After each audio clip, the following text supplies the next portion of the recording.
معزز سامعین اور پیارے دوستو، السلام علیکم۔ دوستو، امید کرتا ہوں آپ سب خیریت سے ہوں گے۔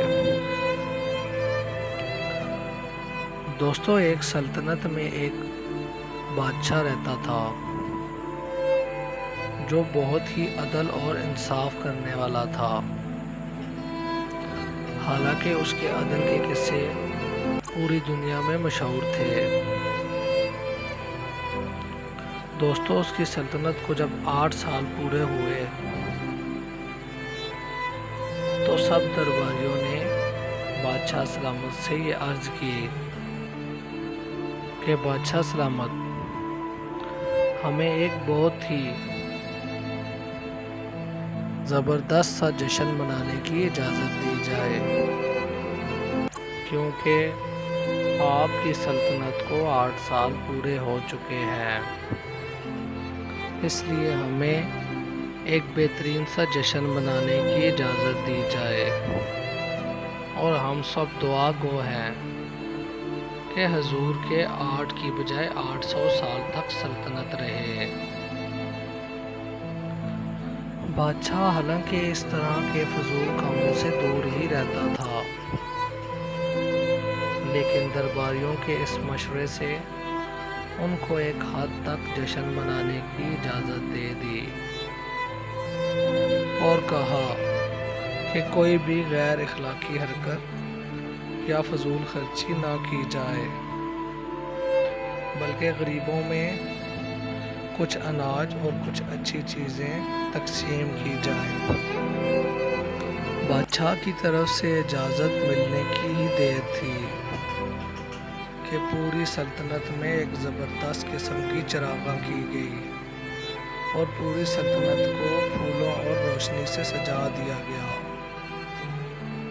چونکہ بادشاہ ایک نیک دل انسان تھا، اس لیے اس کی پوری رعایا اس سے بہت پیار کرتی تھی، اور انہوں نے بڑھ چڑھ کر اس میں حصہ لیا۔ جیسے ہی جشن شروع ہوا تو اس میں بادشاہ کا ایک بہت ہی خوبصورت داماد تھا، اس نے بھی شرکت کی۔ دوستو، بادشاہ کا داماد بھی ایک بہت ہی اچھے اخلاق کا مالک تھا، لیکن جانے نہ انجانے میں اس کے ہاتھوں ایک غریب کا قتل ہو گیا۔ حالانکہ اس کی غلطی نہیں تھی، اور جانے وہ بیچارہ کہاں سے آ کے مر گیا۔ جیسے ہی بادشاہ کو اس کا علم ہوا تو اس نے فوراً ہی کہا کہ قاضی جو فیصلہ کرے گا وہ مجھے منظور ہوگا۔ اس پر سب نے بادشاہ کو کہا کہ بادشاہ سلامت، یہ آپ کا داماد ہے، اور قاضی کوئی سخت فیصلہ نہ کر دے۔ لیکن بادشاہ چونکہ اپنے عدل کی وجہ سے مجبور تھا، اس نے کہا نہیں، چاہے غریب ہو یا امیر ہو، سزا سب کے لیے برابر ہی ہونی چاہیے، اور فوراً حکم دیا کہ اس کے داماد کو پکڑ کر سلاخوں میں ڈال دیا جائے جب تک قاضی کوئی فیصلہ نہیں کرتا۔ تو دوستو، بادشاہ کا حکم تھا، کس کی مجال تھی کہ وہ بات نہ مانتا۔ اس لیے انہوں نے فوراً پکڑ کے جیل کی سلاخوں میں ڈال دیا، اور پھر باقاعدہ عدالت بیٹھ گئی، اور تمام گواہوں کی وجہ سے یہ ثابت ہوا کہ قتل واقعی اس کے داماد سے ہوا ہے۔ تو قاضی نے فوراً مقتول کے ورثاء کو خون بہا لینے پہ راضی کر لیا۔ وارثوں نے فوراً معاہدے پر دستخط کر دیے کہ ہم اس کو معاف کرتے ہیں اور ہمیں خون بہا دیا جائے۔ جب معاہدہ اپنے آخری مراحل میں پہنچا اور بادشاہ کے سامنے پیش کیا گیا، اور معاہدے پر لکھا ہوا تھا کہ میں قاضی باقاعدہ اس بات کی تصدیق کرتا ہوں کہ قتل آپ کے داماد سے ہی ہوا ہے، اور اسلامی اور شریعت کے لحاظ سے اس کا قصاص آپ کے داماد کا خون بہا ہے، لیکن مقتول کے ورثاء بغیر کسی دباؤ کے اس سے خون بہا لینے کے لیے تیار ہیں، اور میں نے خون بہا کے طور پر 22 اشرفیاں تجویز کی ہیں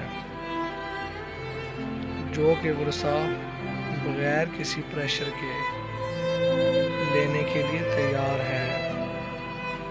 مقدمے کا آخری فیصلہ چونکہ آپ نے کرنا ہے، اس لیے معاہدہ آپ کے سامنے ہے۔ معاہدے کے پیپر بادشاہ سلامت نے اٹھا لیے اور کہنے لگے،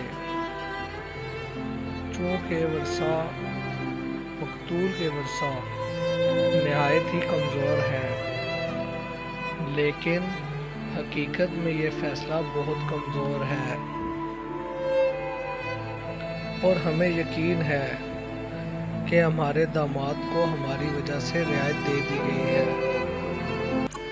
ورثاء کا خیال ہوگا کہ یہ ہماری مہربانی سے بادشاہ پہ احسان مند ہے، اور دوسرا اس فیصلے کا یہ نتیجہ نکلے گا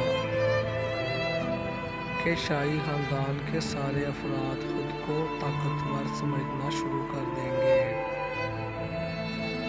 اور آج کے بعد ایسے ہی ظلم ستم شروع ہو جائے گا۔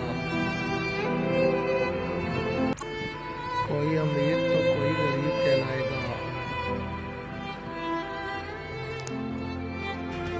اس لیے میرا عدل اس بات کی اجازت نہیں دیتا کہ میں کسی بھی صورت میں اسلامی اور شرعی نظام کے خلاف چلوں۔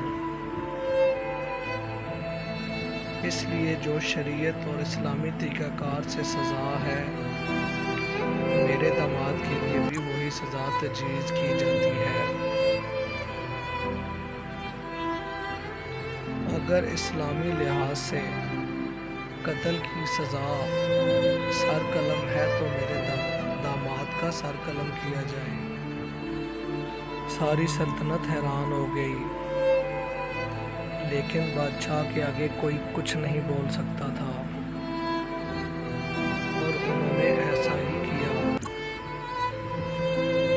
وہ بادشاہ کے داماد کا سر قلم کر دیا گیا۔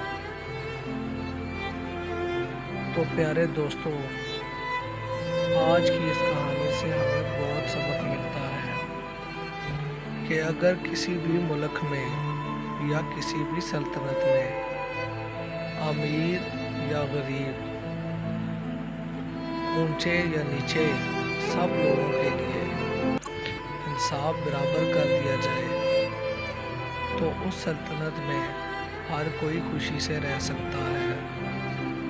لیکن آج کل ہمارے ہاں کوئی اسلامی اور شرعی تقاضوں کا خیال نہیں رکھا جاتا۔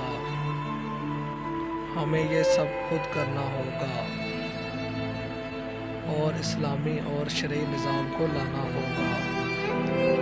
تو دوستوں، امید کرتا ہوں کہ میری آج کی سٹوری آپ کو پسند آئی ہوگی۔ میری مزید ویڈیو دیکھنے کے لیے میرے چینل کو سبسکرائب کرنا نہ بھولیے گا، اور کمنٹ میں ضرور بتائیے گا کہ آپ کو میری یہ کہانی کیسی لگی۔ تب تک کے لیے خدا حافظ۔